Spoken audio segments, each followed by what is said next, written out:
گناہ کر کے گندی چیزیں دیکھ کر آنکھوں سے حرام دیکھتے ہیں، پھر کہتے ہیں دیدار مصطفیٰ چاہیے۔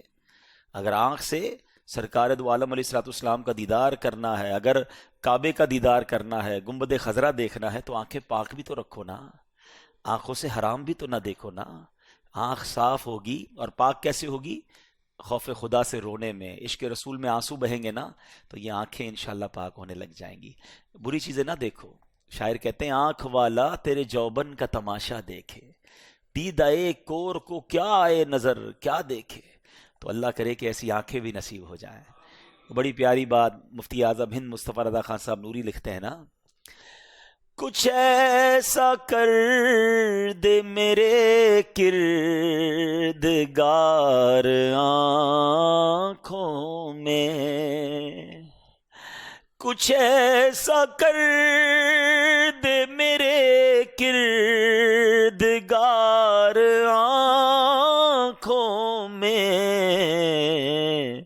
ہمیشہ نقش رہے روئے یار آنکھوں میں، انہیں نہ دیکھا تو کس کام کی ہیں یہ آنکھیں،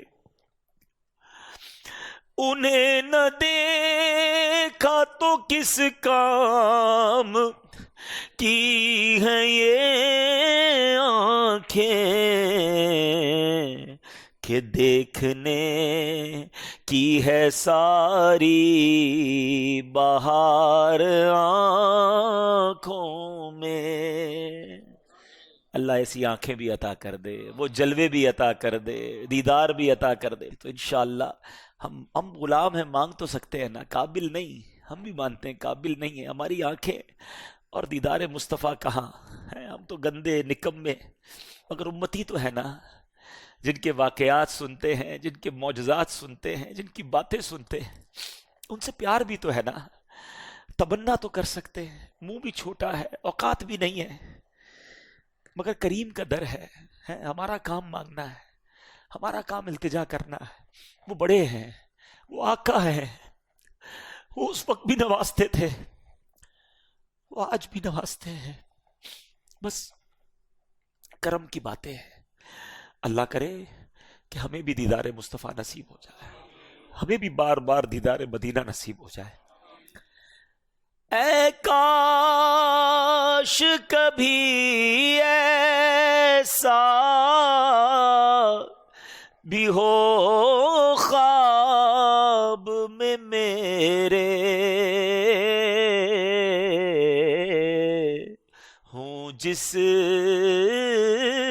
کی غلامی میں وہ آقا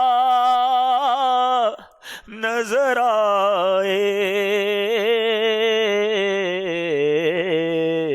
ہوں جس کی غلامی میں وہ آقا نظر آئے۔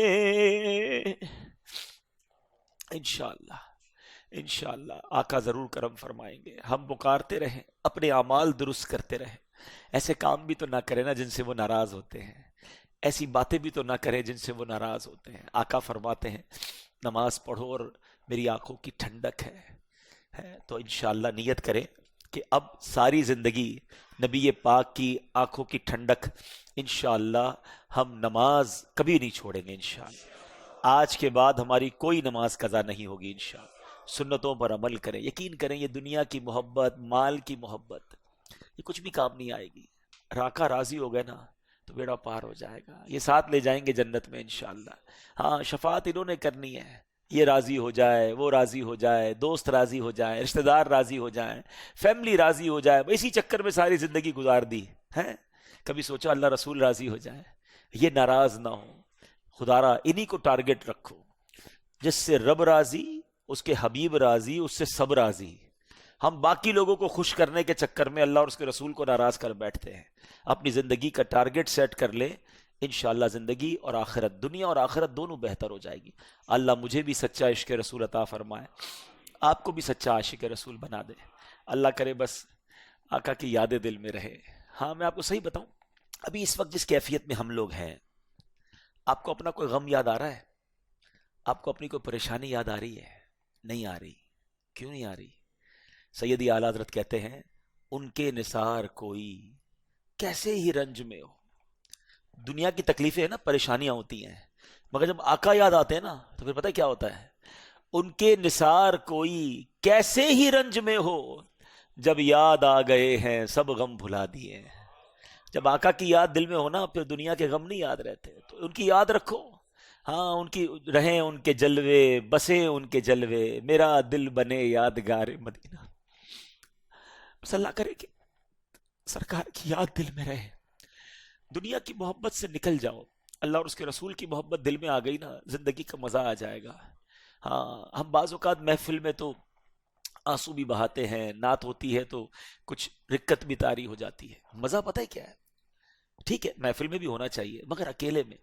ہاں کوئی دیکھے نا، میں ہوں اور میرے آقا کی یادیں ہوں، میں ہوں اور مدینے کی یادیں ہوں، ہے نا. دل میں ہو یاد تیری، گوشئے تنہائی ہو، پھر تو خلوت میں عجب انجمن آرائی ہو.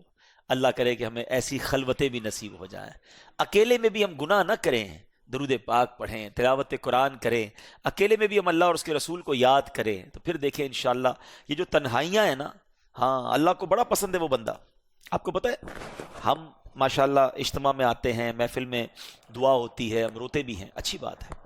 مگر وہ لوگ جن کو قیامت کے دن اللہ کے عرش کا سایہ ملے گا، ان خوش نصیبوں میں ایک خوش نصیب وہ بھی ہے جو تنہائی میں اللہ کو یاد کرے اور اس کی آنکھوں سے آنسو بہ جائے. ہاں تنہائی میں رونے والا اللہ کو بڑا پسند ہے. تو نیت کریں انشاءاللہ تنہائی میں بھی دعائیں کریں گے. تہجد ابھی موقع ہے، رمضان میں رات جاگتے ہیں نارملی ہم نا، تو کوشش کیا کریں یہ رات گھومنا پھرنا چھوڑے، گھر کے کسی کونے میں مصلی بچھائیں، تہجد پڑھیں، تو کچھ تلاوت کریں اور پھر اللہ سے باتیں کریں. ہاں یہ بڑا پیارا وقت ہوتا ہے، رمضان کی راتیں اور اللہ سے باتیں ہیں. یا اللہ میں پریشان ہوں، یا اللہ میں دکھی ہوں، اے اللہ بیمار ہوں، میرے بھائی کا مسئلہ ہے، بہن کا مسئلہ، کتنے مسئلے ہمارے، کسی کا کاروبار کا پرابلم، کسی کا اولاد کا مسئلہ. سب سے کہتے ہو، رب سے کیوں نہیں کہتے؟ اور یہ جو اکیلے میں باتیں ہیں نا اللہ سے، ہاں اس کا مزہ ہی اور ہے، اس کی فیلنگز ہی اور ہے. مجھے ایک بات بتاؤ، کبھی آپ جس کے پاس ماں ہے، خوش نصیب ہو جس کے پاس ماں ہے، جس کی ماں نہیں ہے اس سے پوچھو اس کو کتنا یاد آتی ہے. کبھی ایسا ہوا ہوگا زندگی میں کہ آپ پریشان ہوں گے کسی وجہ سے اور رات نیند نہ آ رہی ہو اور اپنی ماں کے پاس گئے ہوں گے کہ ماں جی بیمار ہوں، ماں جی پریشان ہوں، کاروبار کا پرابلم ہو گیا، فلاں چیز میں پھنس گیا ہوں. تو کیا ماں کروٹ بدل کر سو گئی تھی؟ ماں کی نیند اڑ گئی تھی. ماں نے سینے لگایا تھا کہ بیٹا گھبرا نہیں میں ہوں، اور ماں نے دعائیں شروع کر دی. ایسا ہی ہے نا، یہ ہوتی ہے ماں. ہم سے زیادہ تکلیف میں آ جاتی ہے، پھر بھی ماں کی قدر لوگ نہیں کرتے. لیکن سچ بتاؤ، کبھی رات کو بستر سے اٹھ کر میں اس کی بارگاہ میں چلا جاؤں جو میری ماں سے بھی کئی گنا زیادہ چاہنے والا ہے، اور اس سے کہوں مولا پریشان ہوں، مولا تکلیف میں ہوں، بیماری میں ہوں، قرضے میں ہوں، مدینے جانا ہے، انتظام نہیں ہے، جو پرابلم ہے کہو نا اس سے. کیا وہ اس کی رحمت تمہیں اپنے دامن میں تمہیں نہیں چھپائے گی؟ یقیناً کرم ہوگا. دل سے دعائیں کرنا سیکھو، اکیلے میں رب سے باتیں کرنا سیکھو، آنسو بہانا سیکھو، اس کا مزہ ہی اور ہے. ادھر ادھر دھکے کھاتے ہو نا، سارے دھکے ختم ہو جائیں گے اگر اللہ کی بارگاہ میں سر جھکا لو گے. اللہ کرے. میرے بے رب جملے ہیں، میں شاید صحیح بات بھی نہیں کر پا رہا، میں اپنی بس جو کیفیت ہے وہ میں بیان کر رہا ہوں. اللہ کرے اس سے کچھ آپ حاصل کر لیں اور ان چیزوں کو اڈاپٹ کریں. اس کا لطف بہت ہے. یہ جو رکت قلبی ہے نا، اللہ کی یاد، اس کے حبیب کی یاد، اس کی یاد میں آنسو بہانا، اس کا مزہ ہی اور ہے. اللہ مجھے بھی نصیب فرمائے اور آپ کو بھی نصیب فرمائے. درود پاک پڑھ لے، صلو علی الحبیب. اصحاب بدر، واقعہ بدر، that was the most historical event in the history of Islam. غزوہ بدر جو ہے یہ اسلام کی تاریخ کا ایک ایسا باب ہے، ایسا سنہرا باب ہے، ایسا ڈیسائیڈر ہے کہ جس کے بارے میں صرف مسلمان ہی فخر نہیں کرتے. آج بھی ساری دنیا کے جو غیر مسلم ہیں نا، ان کو بھی پتا ہے کہ بدر کے میدان میں ہوا کیا تھا. یعنی یہ ان کے پاس آخری چانس تھا، ایک موقع تھا، اور ان کا پلان بھی یہی تھا کہ اس وقت دنیا میں بہت تھوڑے مسلمان تھے. یہ کب ہوا تھا پہلے یہ سمجھیے، یہ 2 سن ہجری کو ہوا تھا۔ ہجری کس کو کہتے ہیں؟ کہ جب نبی پاک علیہ الصلوۃ والسلام مائیگریٹ ہو کر ہجرت کر کے مکے سے مدینے گئے، اب دوسرا ہی سال تھا۔ پہلے تو بڑی مشکل سے مکے سے نکلے تھے، یہاں بڑا ظلم تھا، مسلمان بھی گنتی کے تھے، مدینے شریف پہنچے، ابھی تو سکون کا گویا سانس بھی نہیں لیا تھا، دوسرا ہی سال تھا، اور ان بدبختوں نے ایک ایسا پلان کیا کہ مسلمانوں کو صفائے ہستی سے مٹا دینا ہے۔ ٹوٹل مسلمان کتنے تھے؟ 313، صرف 313۔ اب آپ اس کو تھوڑا سا اور ازیوم کر لیں کہ 313 بدر کے میدان میں تھے، تو اتنے ہی عورتیں یا بچے مکے میں ہوں گے، مدینہ شریف میں ہوں گے، تو ٹوٹل ملا کر 700-800 لوگ دنیا میں کلمہ پڑھنے والے تھے۔ اس کو سمجھیے گا، اور اس کی جو امپورٹنس ہے اس غزوے کی، کہ بدر کی رات نبی پاک علیہ الصلوۃ والسلام نے خاص دعائیں کی، اور پیارے آقا علیہ الصلوۃ والسلام نے اس رات یہ دعا کی کہ یا اللہ، اگر آج یہ مارے گئے تو پھر تیرا نام لینے والا کوئی نہیں بچے گا، پھر تجھے پکارنے والا دنیا میں کوئی ایمان والا نہیں بچے گا۔ اس طرح نبی پاک نے دعا کی تھی، اور پھر اس دعائے مصطفیٰ کا ثمرہ یہ ملا کہ پھر فرشتوں کی فوج کے ذریعے مدد کی گئی۔ پہلے 1000، پھر 3000، پھر 5000 فرشتوں کے ذریعے اس میں مدد کی گئی، اور پھر 313 کے مقابلے میں، اچھا کمپیریزن کیا تھا؟ ادھر 313 ہیں، ادھر تقریباً 950، اور ایک روایت کے مطابق 1000 تھے، جو غیر مسلمین تھے وہ 1000۔ مسلمانوں کے پاس 1 گھوڑا یا 2 گھوڑے تھے، 70 یا 80 اونٹ تھے، شکستہ کمانیں تھی، ٹوٹے پھوٹے نیزے اور پرانی تلواریں تھی۔ مسلمانوں کے پاس صرف یہی تھا، اور ان کے پاس کیا تھا؟ 950 افراد تھے، 100 برق رفتار گھوڑے تھے، 100 زرہ پوش جنگجو تھے، بلڈ پروف جس کو کہیں جیکٹ پہنے ہوئے وہ تھے، اور اسی طرح 600 اعلیٰ نسل کے اونٹ تھے، اور کھانے پینے کے ذخائر تھے۔ وہ روز کئی اونٹ ذبح کرتے اور مل کے کھاتے پیتے، رنگ رلیاں مناتے، ناچ گانے کرتے۔ تو یہ کمپیریزن تھا، مگر ساتھ ایمان تھا، ساتھ جذبہ تھا۔ وہ شاعر کہتے نا، تھے ان کے پاس 2 گھوڑے، 6 زرہیں، 8 شمشیریں، بدلنے آئے تھے یہ لوگ دنیا بھر کی تقدیریں۔ نہ تیغ و تیر پر تکیا، نہ خنجر پر نہ بھالے پر، بھروسہ تھا خدائے پاک پر لولاک والے پر۔ یہ لشکر سب سے انوکھا، یہ لشکر ساری دنیا سے انوکھا تھا، نرالا تھا، کہ اس لشکر کا افسر مصطفیٰ لولاک والا تھا۔ یہ کیسا لشکر تھا جن کو پتا تھا کہ کمپیریٹیولی تو مارے جائیں گے، مگر نبی پاک علیہ الصلوۃ والسلام ساتھ ہیں، اور اسلام کا ایک جذبہ تھا۔ اور پھر نبی پاک نے جو دعا کی اس رات، اللہ اکبر۔ اسی لیے کہتے ہیں کہ بدری صحابہ کی جو ویلیو ہے نا صحابہ کرام میں، وہ سب سے نرالی ویلیو ہے، ون آف دا موسٹ، جو ٹاپ لیول کے صحابہ کرام آتے ہیں نا، یعنی 4 خلفائے راشدین ہیں، پھر عشرہ مبشرہ ہیں، اور ان کے بعد بدر کے صحابہ کی جو ہے نا بڑی ویلیو ہے۔ بلکہ بعد میں بھی جو بدر کے صحابہ تھے نا، بدری صحابی کہلاتے تھے۔ جب صحابہ کرام آپس میں بیٹھتے نبی پاک کے دنیا سے پردہ فرمانے کے بعد بھی، تو صحابہ کرام دیکھتے کوئی بدری صحابی موجود ہے تو اس کا مشورہ لیتے تھے، ان کو عزت دیا کرتے تھے، کیونکہ یہ اس وقت موجود تھے اور ان سے رب نے مغفرت کا وعدہ فرمایا ہے۔ ویسے تو ہر صحابی نبی جنتی ہے، مگر بدری صحابہ سے بدر کے میدان میں جنہوں نے اپنے آپ کو پیش کیا، خاص طور پہ مغفرت کا وعدہ، ان کے تمام گناہوں کو معاف کرنے کا، ان کی خطاؤں سے درگزر کرنے کا وعدہ فرمایا۔ تو ایسے یہ صحابہ کرام ہیں۔ بہرحال میرے پیارے اسلامی بھائیوں، اب ہوا کیا، تھوڑا سا اس کی ڈیٹیل سمجھتے ہیں اور ایمان تازہ ہوگا۔ 313 صحابہ کرام جب بدر کی مقام پر پہنچے نا، تو مسلمانوں سے پہلے کفار نے اپنا یوں سمجھیے کہ ڈیرا ڈال لیا تھا۔ مسلمانوں نے اپنا سارا سسٹم جو ہے وہاں، غیر مسلموں نے اپنا ڈیرا پہلے ہی جما لیا تھا۔ تو وہ جو جگہ تھی نا، انہوں نے پانی دیکھ کر، نارمل زمین دیکھ کر اپنے خیمے گاڑ دیے۔ مسلمان جہاں پہنچے تو مسلمانوں کے پاس نہ پانی کا کوئی کنواں تھا، اور زمین بھی جو ہے نا وہ ریتیلی تھی، تو اس میں پیر صحیح جمتا نہیں تھا۔ تو اب صحابہ کرام نے نبی پاک سے عرض کی، حضور ہماری جو جگہ ہے نا، جہاں ہم کھڑے ہیں یا جہاں ہم پلان کر رہے ہیں، یہ جگہ سوٹیبل نہیں ہے، ہم کیسے یہاں پر وقت گزاریں گے؟ پانی بھی نہیں ہے، گھوڑے بھی ٹھیک کھڑے نہیں ہو پا رہے، زمین بھی انسرٹن ہے، ریتیلی ہے۔ تو اللہ کے حبیب علیہ الصلوۃ والسلام، سبحان اللہ، نبی پاک پر رب کی کیسی رحمتیں ہیں۔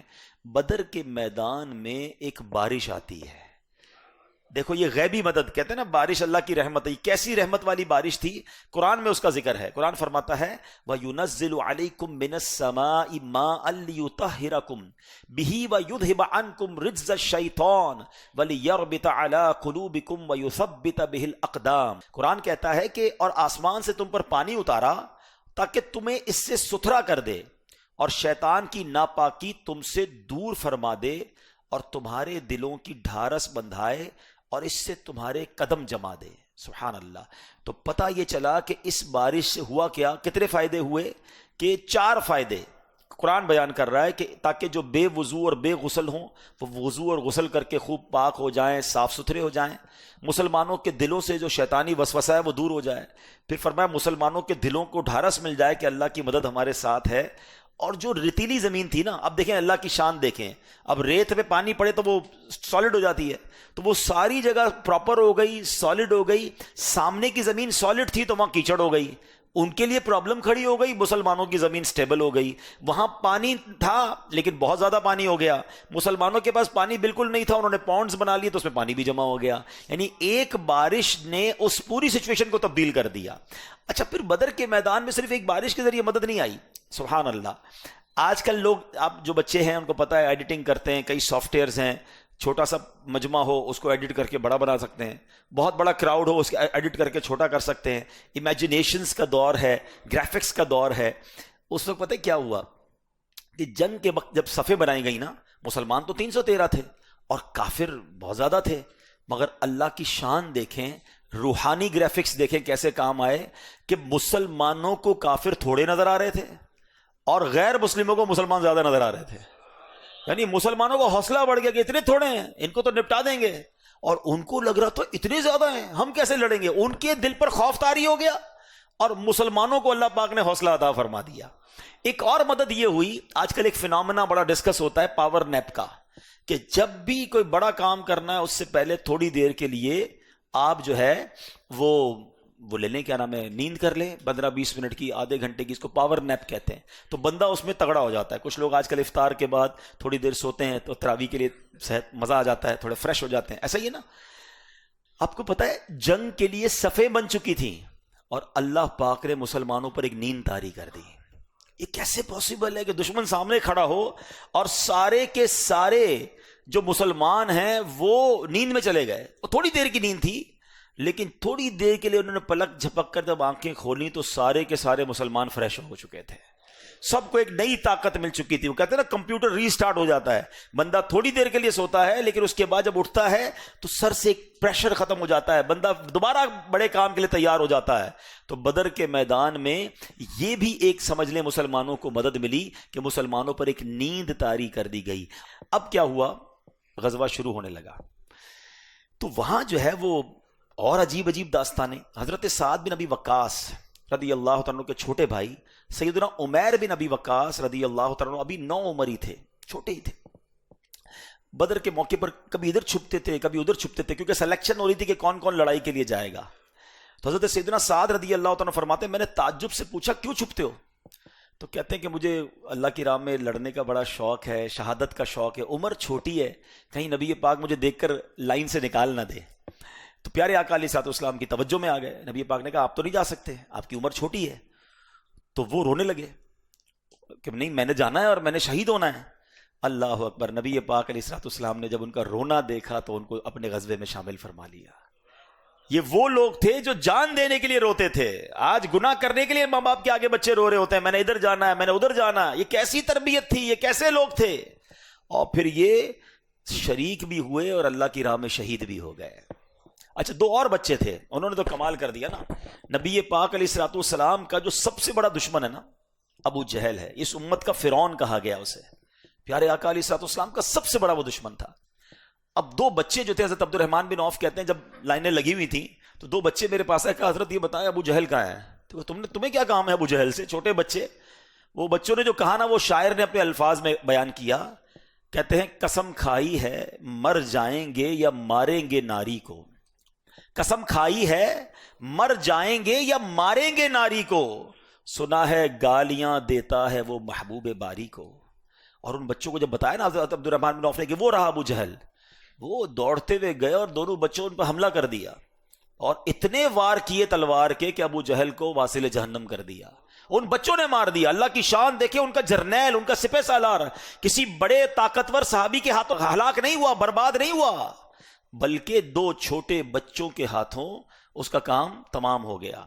اور اب جب یہ غزوہ شروع ہوا نا تو مسلمان حیران تھے کہ ہم تو ابھی چابک اٹھاتے ہیں, ہم تلوار اٹھاتے ہیں, اس سے پہلے ہی کافر کا سر اڑ جاتا ہے. تو نبی پاک کے پاس آئے کہ حضور سمجھ نہیں آ رہی ہو کیا رہا ہے, ہم تو کسی کی طرف جاتے ہیں اس سے پہلے ہی وہ گر جاتا ہے, اس سے پہلے اس کا سر اڑ جاتا ہے. تو اللہ کے حبیب علیہ الصلوۃ والسلام نے فرمایا یہ تیسرے آسمان کی مدد آئی ہے. صحابہ کرام کو اپنے سر پر گھوڑا دوڑنے کی آواز آتی تھی, چابک چلنے کی آواز آتی تھی, بلکہ ایک آواز آتی تھی ایک دم حیزوم, اے حیزوم آگے بڑھ. اور یہ حیزوم کون ہے؟ علماء فرماتے ہیں حضرت جبریل علیہ الصلوۃ والسلام کے گھوڑے کا نام ہے. تو فرشتے آئے, مسلمانوں 313 میں سے صرف 14 شہید ہوئے اس غزوے میں, اور کفار میں جو جس کو کہتے ہیں نا سراسیمگی پھیل گئی, وہ اتنے خوف زدہ ہو گئے کہ یہ ہو کیا رہا ہے, ہم کچھ ہمارے کون مار رہا ہے, ہم کو یہ نظر نہیں آ رہا, یہ دشمن کدھر سے آ گیا ہے. انہوں نے بوریا بستر سمیٹا اور وہ بھاگے. کئی لوگ ان کے یوں سمجھے کہ دنیا سے گئے. اور اس میں اس دن جو ہیبت پڑ گئی نا کفار کے دل پر کہ ان سے لڑائی کرنا آسان نہیں ہے, ان کے لیے تو فرشتے مدد کو آ جاتے ہیں. یعنی ان کا تو فل پلان تھا کہ 313 ایک ہی باری میں ختم کرو, اسلام کا نام ہی ختم ہو جائے گا, ختم لپیٹ دیا جائے گا اسلام. مگر انہیں کیا پتا تھا کہ کس کا دین ہے, کون سے حبیب علیہ الصلوۃ والسلام. اب تھوڑا سا میں ٹچ دے دیتا ہوں کہ جب بھی اسلام کو مٹانے کی کوشش کی گئی ہے نا, پھر دیکھیں کیسے غیب سے مدد آئی اور پوری دنیا کے لوگوں پر ہیبت طاری کر دی گئی. جو یہ کعبہ گرانے ابرہہ آ رہا تھا, سورہ فیل کا واقعہ یاد ہونا چاہیے آپ کو, کہ وہ تو آیا تھا ہاتھیوں کا لشکر لے کر کہ ایک بار کعبے کو ختم کر دو, نہ رہے کعبہ نہ کرے حج. مگر اس کو پتا نہیں تھا کہ یہ گھر کس کا ہے. اور دنیا کا دستور ہے ایئر فورس کا مقابلہ ایئر فورس کرتی ہے, دنیا کا دستور ہے آرمی کا مقابلہ آرمی کرتی ہے, جہاز کا مقابلہ جہاز, ٹینک کا مقابلہ ٹینک. ہاتھی آئے تھے تو اگر ان کا مقابلہ کرنا تھا تو رب نے کوئی بڑی چیز بھیجنی تھی نا, مگر میرے رب نے اپنی قدرت کا نظارہ کیسے دکھایا کہ چھوٹے چھوٹے ابابیل بھیج دیے. ابابیل اتنا سا پرندہ ہوتا ہے آپ کی مٹھی میں آ جائے گا. اچھا ابابیل کتنا بڑا کنکر کیری کر سکتا ہے, کوئی میزائل کیری نہیں کر سکتا, اتنے کنکر ہو سکتے ہیں, اتنا چھوٹا ہی پرندہ ہے. اللہ نے دنیا کو دکھانا تھا کہ جناب میرا رب چاہے تو ابابیل اور کنکر کے ذریعے ہاتھی والوں کے پرخچے اڑا سکتا ہے. کیا کہا تھا؟ الم تر کیف فعل ربک باصحاب الفیل. اے محبوب تم نے نہ دیکھا کہ اللہ نے ہاتھی والوں کے ساتھ کیا کیا ہے؟ پھر کیا ہوا؟ ان کو فجعلہم کعصف مأکول, انہیں بھوسے کی طرح پیس پیس ٹکڑے ٹکڑے کر دیا گیا. یہ ہمیں پتا چلتا ہے کہ جب اسلام پر ایسا حملہ ہوتا ہے نا اور ایمان والے مضبوط ہوں تو اللہ غیب سے کیسی مدد کرتا ہے. بس اللہ کرے کہ اصحاب بدر کے ایمان کی جھلک ہمیں مل جائے, ان کا حصہ ہمیں مل جائے. ہم بڑے کنفیوز رہتے ہیں, یار ہمارے وطن میں تو کچھ بھی نہیں ہے, او جناب بڑی طاقتیں ہیں تو فلاں کے پاس بڑی طاقت تو بڑی فوج اور بڑے معاملات. ارے میرے پیارے بھائیوں, ان کے پاس چاہے کتنی بڑی طاقت ہو, ہمارے پاس ایمان کی طاقت ہے. اپنے رب پر بھروسہ تو کرو نا. ہم یقیناً کمزور ہیں, اعداد و شمار میں ہمارا کوئی شمار نہیں ہے, مگر اب یہ پتا ہے کہ ان اللہ علی کل شیء قدیر, اللہ ہر چاہے پر قادر ہے. وہ چاہے تو ابابیل کے ذریعے ہاتھیوں کی فوج کو برباد کر سکتا ہے, وہ چاہے تو بدر کے میدان میں فرشتوں کی فوج بھی بھیج سکتا ہے. ہم اس رب کے ماننے والے, اس حبیب علیہ الصلوۃ والسلام کے دین کو ماننے والے, بس اپنے ایمان اور اپنے دین پر مضبوط رہے. اعداد و شمار جو ہے نا وہ مسلمانوں کے لیے کوئی حیثیت نہیں رکھتا. پرابلم یہ کہ ہم خود بھی تو کمزور ہو گئے نا, ہمارا اپنا ایمان, اپنا عقیدہ, اپنا بلیف کمزور ہو گیا. بڑی پیاری بات شاعر مشرق نے کہی نا, اگر آج بھی ہو ابراہیم سا ایمان پیدا. کتنی بڑی آگ تھی نمرود نے جو آگ لگائی تھی, آگ کا کیا ہوا تھا؟ آگ بن گئی تھی گلزار, آگ بن گئی باغ. آپ کے سامنے بڑی آگ ہے نا, کوئی بیماری کی آگ ہے, کوئی پریشانی کا پرابلم ہے, کوئی بڑا پرابلم ہے. سنو, اگر آج بھی ہو ابراہیم سا ایمان پیدا, آگ کر سکتی ہے انداز گلستان پیدا. وہ والا ایمان آج مل جائے تو آج بھی آگ گلزار بن سکتی ہے.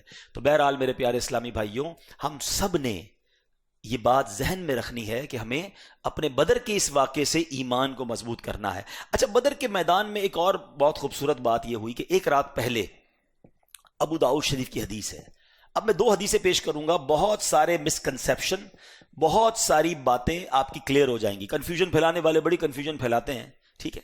ابو داؤد شریف کی حدیث ہے, میرے آقا علیہ الصلوۃ والسلام نے ایک رات پہلے اپنے ہاتھ سے چھڑی کے ذریعے زمین پر، اپنے صحابہ کرام بیٹھے تھے اور ہاتھ سے چھڑی کے ذریعے بتایا کل یہاں فلاں کافر کا قتل ہوگا، کل یہاں فلاں کافر کی لاش ہوگی، کل یہاں فلاں کافر کی لاش ہوگی.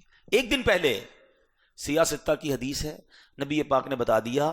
اور صحابی کہتے ہیں اگلے دن جنگ ختم ہونے کے بعد جہاں جہاں میرے آقا نے لکیر کھینچی تھی اور جس کافر کا نام لیا تھا اس کی لاش دوسرے دن اسی جگہ پر پڑی ہوئی تھی. کہ جنگ بدر کا نقشہ حضور جانتے ہیں، جو ہو چکا ہے جو ہوگا حضور جانتے ہیں. یہ میں حدیث پڑھ کے سنا رہا ہوں، کیسے ایک دن پہلے نبی پاک نے بتا دیا. نہ ماننے والے نہ مانیں، وہ ان کا پرابلم ہے. ٹھیک ہے، ہم یہ جانتے ہیں کہ اللہ کی عطا سے ہمارا عقیدہ الحمدللہ یہی ہے، رب کے بتائے بغیر کوئی کچھ نہیں جانتا ہے. رب کے پاس اپنا علم ذاتی ہے، وہ مالک ہے، وہ خالق ہے، ساری دنیا اس کی محتاج ہے، رب کسی کا محتاج نہیں ہے. مگر اگر رب اپنے پیاروں کو کچھ علوم عطا فرما دے تو کسی کو کیا پرابلم ہے؟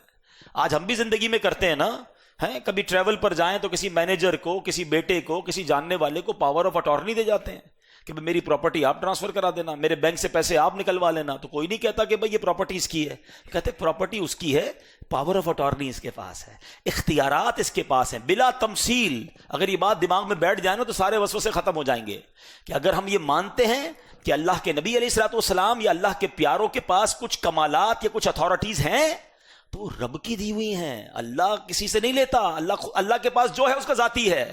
رب اپنے پیاروں کو جو چاہے عطا فرمائے، جتنا چاہے علم عطا فرمائے.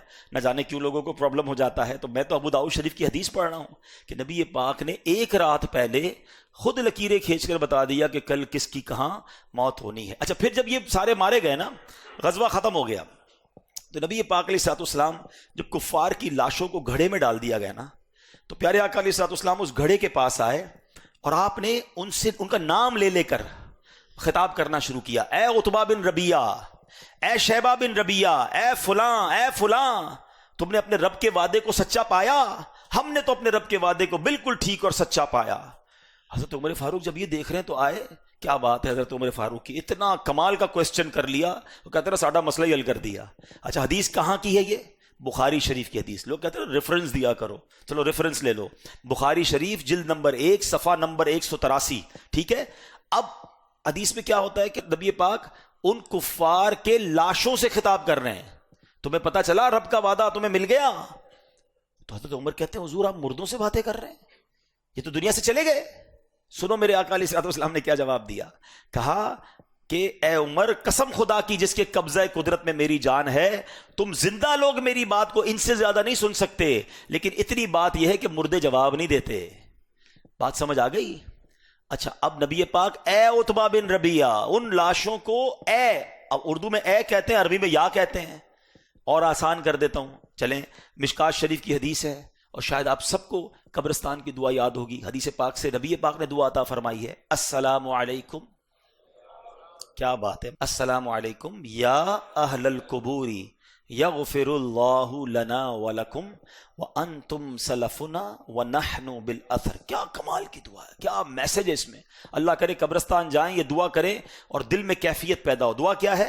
السلام علیکم یا اہل القبور، اے قبر والو تم پر سلامتی ہو. یغفر اللہ لنا ولکم، اللہ تمہاری اور ہماری مغفرت فرمائے. وانتم سلفنا ونحن بالاثر، تم پہلے چلے گئے، ہم بعد میں آنے والے ہیں. یہ اس دعا کا معنی ہے، میسج ہے نا. وہ چلے گئے، تمہاری باری ہے. قبر دیکھ کر یاد کرو، تم نے بھی جانا ہے. اللہ کرے ہم عبرت حاصل کریں. مگر ایک مسئلہ بھی حل ہو گیا نا. السلام علیکم، دوبارہ بولو،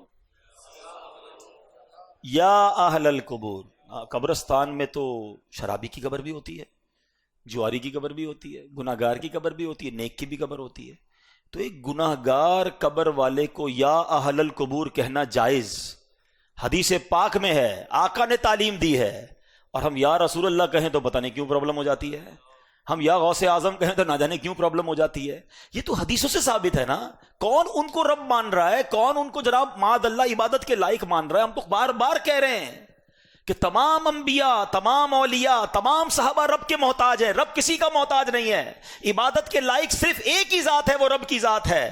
مگر اللہ کریم اپنے کچھ پیاروں کو کچھ جس کو کہیں اختیارات دے دیتا ہے. تو پرابلم کیا ہے تمہیں؟ وہ مالک ہے جس کی مرضی جسے چاہے دے.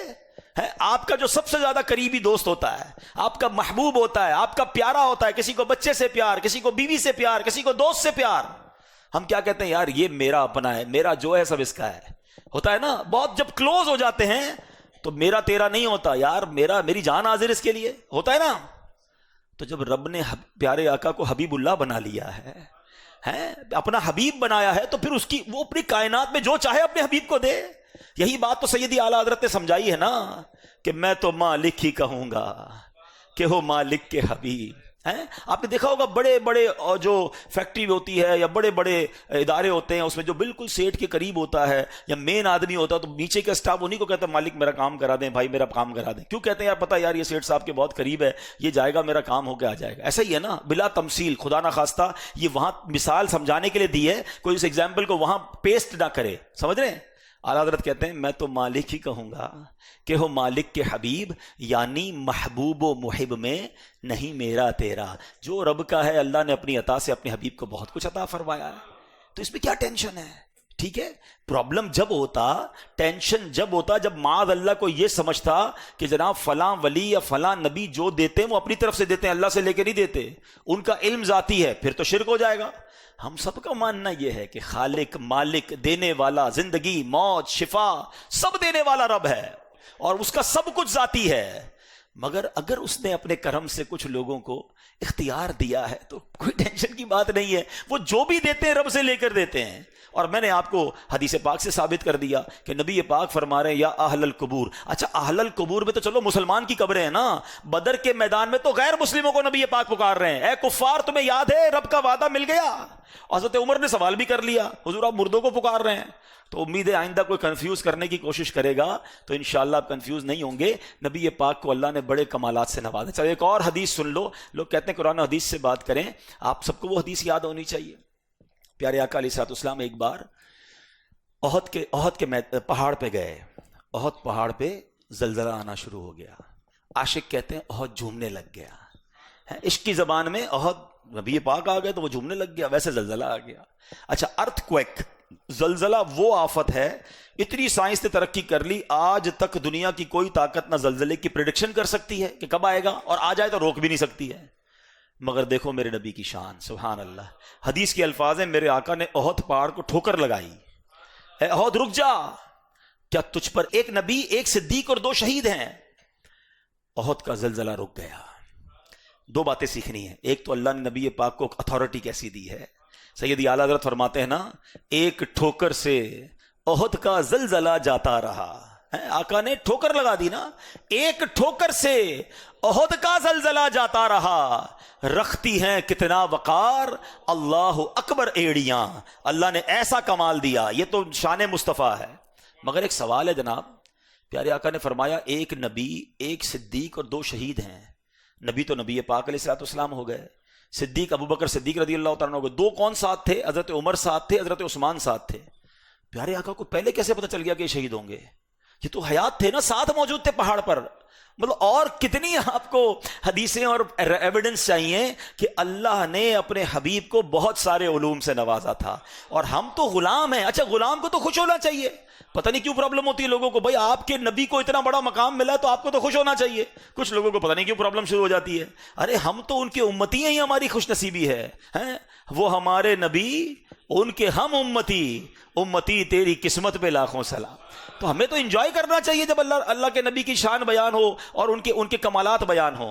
تو بہرحال میرے پیارے اسلامی بھائیوں، بدر کا واقعہ one of the amazing historical event in the history of Islam, اللہ نے جو مدد فرمائی، سبحان اللہ، ایمان تازہ ہو جاتا ہے۔ مگر وہ صحابہ اپنا کام کر گئے، انہیں تھوڑی پتا تھا کہ فرشتے آئیں گے، وہ تو جان دینے ہی گئے تھے، وہ تو گئے تھے قربان ہونے، انہوں نے کہا تھا حضور ہم آپ کے ساتھ ہیں، ان کو پتا تھا کہ مارے جائیں گے، مگر اللہ کے نام پر سب کچھ قربان کرنے کے لیے وہ تیار تھے۔ تو آج اس واقعے سے ہمیں بھی یہ سیکھنا ہے کہ اگر کبھی دین کو ہماری قربانی کی ضرورت پڑے تو ہمیں وہ قربانی دینی چاہیے، چاہے وہ مال کی قربانی ہو، وقت کی قربانی ہو، اللہ کرے کہ کبھی ہماری جان بھی اللہ کے دین کے لیے کام آ جائے تو ہمیں اس میں دین کے لیے قربانی کے لیے تیار رہنا چاہیے، اور اگر کبھی پھنس جائیں کسی معاملے میں تو ڈرنا یا گھبرانا نہیں ہے، دعا کریں، اللہ غیب سے مدد فرمائے گا، ہماری مشکلیں آسان فرمائے گا۔ تو بہرحال الحمدللہ ایسی پیاری باتیں دعوت اسلامی کے ماحول میں ہمیں سیکھی اور سکھائی جاتی ہیں۔ ہمیں دعوت اسلامی کے اس ماحول سے وابستہ رہنا ہے، ہو سکے تو اسی طرح کے اجتماعات میں آتے رہے۔ اللہ پاک ہم سب کو عمل کرنے کی توفیق عطا فرمائے، آمین بجاہ النبی الامین صلی اللہ تعالی علیہ وسلم۔ صلو علی الحبیب صلی اللہ تعالی علی محمد۔